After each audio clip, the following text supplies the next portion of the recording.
Mheshimiwa Makamu wa Rais Balozi Dr. Emmanuel Nchimbi.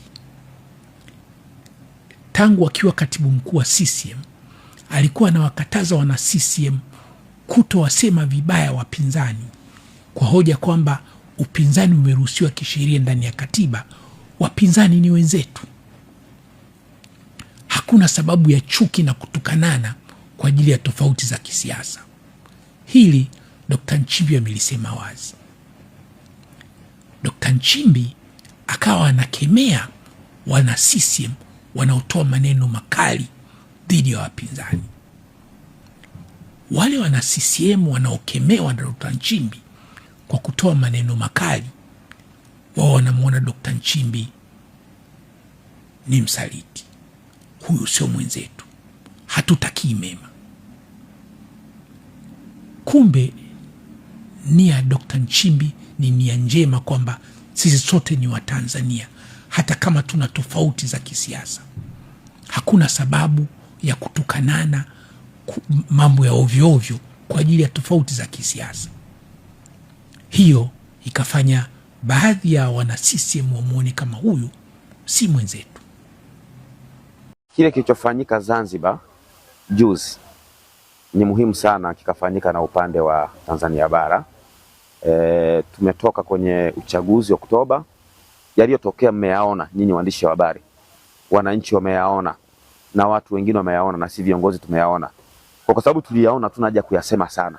Ni kwenda kuzungumza pamoja na kuileta nchi pamoja na kuondoa tofauti zilizopo na zilizokuwepo, ili kuifanya nchi irudi kuwa pamoja, watu waweze kuaminiana, watu waweze kufanya kazi pamoja. Kwa kimsingi tunazidi kusema kwamba kwa sababu walioshikilia mpini wapo na wanaweza wakaona hali inavyokwenda, sisi tuko tayari kwa kweli. Kwa mfano sisi ADC tuko tayari kwa miafaka na maridhiano, tuko tayari. Mimi ni kueleza tu mwandishi wa habari, maridhiano hayarengi viongozi wa kisiasa peke yao, ijapokuwa chanzo cha maridhiano huwa ni kwa sababu ya siasa, na ni kwa sababu ya chaguzi, na ni kwa sababu ya demokrasia. Lakini tunapokuja kwenye miafaka, sio vyama peke yake vinashiriki. Washiriki ni wengi wanaoshiriki kwenye hii miafaka na maridhiano. Kwa hiyo mimi ninachozidi kusisitiza ni kwamba wale walioshika serikali ambao ndio wanatuongoza sisi kwenye serikali, hili jambo wameliona na wanaliona. Ninaamini yawezekana bado kuna taratibu wanazimaliza, kwa sababu kwenda kwenye maridhiano pia ni gharama, sababu hamwendi wawili watatu. Inawezekana bado wana changamoto hiyo, lakini sisi tunazidi kuwasihi kwamba maridhiano ni muhimu ili yaweze kulileta taifa pamoja. Mimi kiukweli naumia sana kuona hawa wako hivi, hawa wako hivi, huyu anasema hivi, huyu anasema hivi. Kimsingi huwezi kuwa na nchi, narudia kusema tena, huwezi kuwa na nchi itakuwa stable kiuchumi na kuwasaidia hawa Tanzania maskini kama bado tutakuwa kwenye mivutano ya kisiasa. Ni lazima ifikie wakati mivutano ya kisiasa iishe, na ili iishe ni kupata maridhiano na mazungumzo ya pamoja. Na mimi ninaamini wenzetu wanaoshika mpini walishasema kwamba maridhiano yatakuwepo.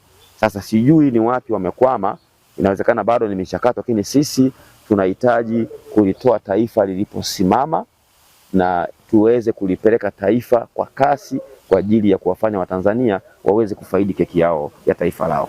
Kama unakumbuka wakati wa nyuma hapo wenzetu wa Zanzibar walikuwa wazikani, walikuwa hawali pamoja, hawasali pamoja. Kila mmoja aliyekuwa akimkuta huyu ni wa CCM, aidha huyu ni wa kafu, hawawezi kuingia msikiti mmoja. Hata kwenye magari ilikuwa hivyo hivyo. Ukimkuta wa CCM, ukimkuta wa kafu, huyu wa kafu haingii, au wa CCM hawezi kuingia. Na kwenye misiba ilikuwa hivyo hivyo. Kwa tuseme miafaka kuna wakati inakuwa na matokeo mazuri.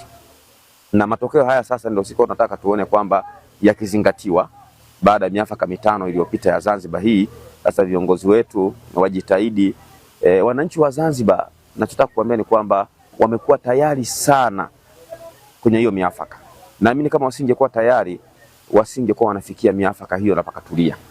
Lakini kwa sababu wananchi wanaipenda nchi yao na wanawapenda viongozi wao, basi kila mahala viongozi wanapoleta muafaka huo, wananchi huitikia na kuiunga mkono hayo maridhiano. Kwa hiyo kwa sasa tunapenda kuona kwamba maridhiano haya sasa ikiwezekana yawe ya mwisho. Ikiwezekana yawe ya mwisho kwa maana ya kwamba yasijirudie makosa. Kila baada ya miafaka yasijirudie makosa. Yale wanaojifunza kwenye makosa ya awali basi ikawe shule. Na kwa sasa nafikiri kama watasimamia katiba yao ya Zanzibar na wakasimamia haya maridhiano na miafaka ambayo wameshaipitia, ilitosha sana kuwa shule ya kutokurudia makosa mara nyingi na kutokurudia miafaka mara kwa mara, ambao mwisho wa siku kama wataendelea basi kuna siku wananchi watachoka, hawatosikiliza tena miafaka.